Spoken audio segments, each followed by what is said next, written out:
Exercise 7.1 question number 1 பாருங்க. Define binomial distribution.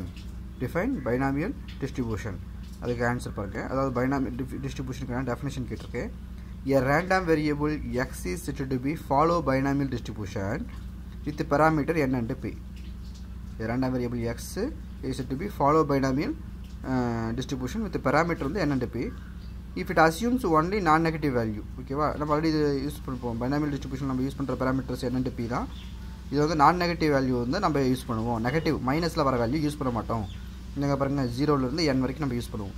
the non-negative value and its probability mass function is given by p of capital X equal to small x is equal to p of x. இது ரெண்டுல எது வேணா ஏதாவது ஒன்னு use பண்ணா போதும். p of x equal to ncx p power x q power n minus x x is equal to 0 1 2 etc n. எல்லா example சம்ஸ்லயே இத பாத்துறோம். ஓகே, அடுத்து 0 otherwise இந்த x ஓட வேல்யூ 0 to n இருந்தா எடுத்துக்கணும், otherwise 0 எடுத்துக்கணும். நம்ம இந்த ஸ்டெப் மட்டும் தான் எடுத்துப்போம். p of x க்கு ஃபார்முலா இதுதான். Okay, here q is equal to 1 minus p. Here q is equal to 1 minus p. இந்த p plus q equal to 1 னா அதுல q ஓட வேல்யூ 1 minus p னு எழுதிக்கலாம்.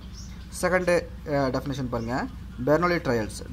Define Bernoulli trials. அதுக்கு solution பாருங்க.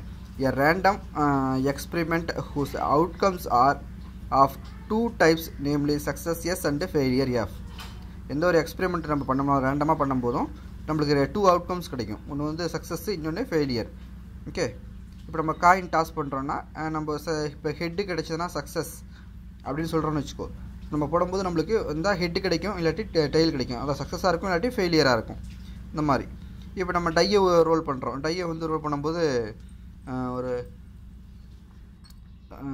நம்ம நம்பர் 3 ஆட் நம்பர் கிடைச்சா சக்சஸ்னு சொல்றோம். இப்போ ஓட்டி வரும் நமக்கு கிடைச்சா ஆட் நம்பர் கிடைக்கும் இல்லாட்டி ஈவன் நம்பர் கிடைக்கும். வந்தா சக்சஸா இருக்கும் இல்லாட்டி ஃபெயிலியரா இருக்கும். அந்த மாதிரி தான் ஒரு எக்ஸ்பெரிமென்ட்க்கு சக்சஸ் கிடைக்கும் இல்லாட்டி ஃபெயிலியர் கிடைக்கும். அப்ப a random experiment whose outcomes are of two types, namely success F S and failure F, occurring with the probabilities p and q, is called Bernoulli trials. Is called Bernoulli trials. Question number 4 பாருங்க. Write down the conditions for which the binomial distribution can be used.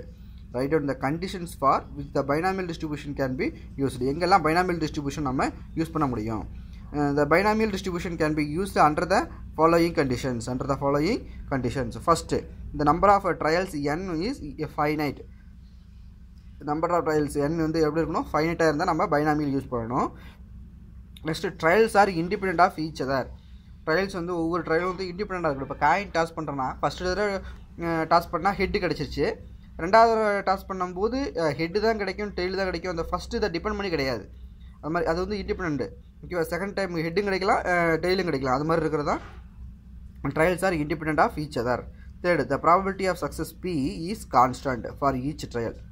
Okay, success p is வந்து எப்பவுமே கான்ஸ்டன்ட்டா தான் இருக்கும் each trial. In every trial there are only two possible outcomes, namely success or failure. இந்த நாலு point தான் வந்து condition for used for binomial distribution. The binomial distribution can be used for the under following conditions னு போட்டு first வந்து number of trials n வந்து finite ஆ இருக்கணும். ரெண்டாவது வந்து independentங்கற வேர்ட ஞாபகத்துல வச்சுக்கணும். ஏன்னா n வந்து finiteனா ரெண்டாவது வந்து என்னது? the trials are independent of each other. அடுத்து மூணாவது வந்து success p வந்து இந்த probability of success p is constant for each trial. அடுத்து fourth one is two possible outcomes இருக்கும். ஒன்னு success இன்னொன்னு failure. அடுத்து fifth question பாருங்க. mention the properties of binomial distribution. இதுக்கு ரெண்டு பாயிண்ட் இருக்கும். ப்ராப்பர்ட்டிஸ்க்கு ரெண்டு பாயிண்ட். என்ன ஃபர்ஸ்ட் பாயிண்ட் என்னன்னு பாருங்க. binomial distribution is symmetrical if p is equal to q is equal to 0.5. ஏனா binomial distributionல p equal to q, the p plus q equal to 1 னா p plus q டோட்டலா ரெண்டையுமே add பண்ணா 1. ரெண்டு ஈக்குவல்னா கண்டிப்பா 0.5 வரதா உங்களுக்கு ஆட் பண்ணா 1 வரும். அப்ப binomial distribution is symmetrical எப்போ symmetrical சொல்லுவோம் if p equal to q equal to 0.5 ஆ இருந்தா. ஓகே, இது ஃபர்ஸ்ட். அதுலயே it is q symmetric. First சொன்னது symmetrical, ரெண்டாவது சொல்றது q symmetrical னா p is not equal to q ஆ இருந்தா அது q symmetric. equal to இருந்தா symmetric, not equal இருந்தா q symmetric. இது ரெண்டு பாயிண்ட் வந்துருச்சு. அடுத்து பாருங்க. it is positively skewed அப்படினா if p is less than 0.5 and it is negatively skewed னா p is greater than 0.5. அப்படி ஆப்போசிட். பாசிட்டிவ் less than னா நம்ம நெகட்டிவ் நினைப்போம். இங்க positively skewed, greater than னா negatively skewed னா ஆப்போசிட்ல சொல்லணும். ஓகே, அப்ப இதல பாருங்க. ஃபர்ஸ்ட் பாயிண்ட்ல சிமெட்ரிக்னா என்ன, ஸ்கியூ சிமெட்ரிக்னா என்ன, பாசிட்டிவ்லி ஸ்கியூடு எப்போ நெகட்டிவ்லி ஸ்கியூடு எப்போ இது நாளே எழுதணும்.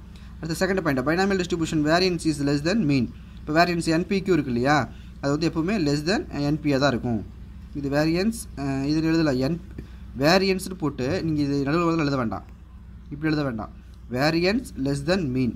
அடுத்த ஸ்டெப்பில் NPQ that is NPQ less than NP அதில் எழுதினா போதும். ஓகே, ஃபஸ்ட் ஸ்டெப்பில் variance is less than mean. Second ஸ்டெப்பில் தட் இஸ் இதெல்லாம் நம்ம எழுத வேண்டாம்,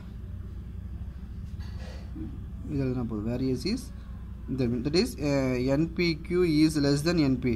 நம்ம நினைப்போம் சார் இதில் 3 இருக்குது இதில் 2 தான் இருக்குது, அப்போ இதில் தானே வேல்யூ பெருசாக வரும் நினைப்போம். அப்படி வராது, NPQயோட வேல்யூ சின்னதாக தான் இருக்கும். ஏன்னா வேல்யூலாம் நம்மளுக்கு ஃப்ராக்ஷனில் வரும். இப்போ கேன்சல் பண்ணும்போது NPQயோட வேல்யூ சின்னதாகும். ஓகே.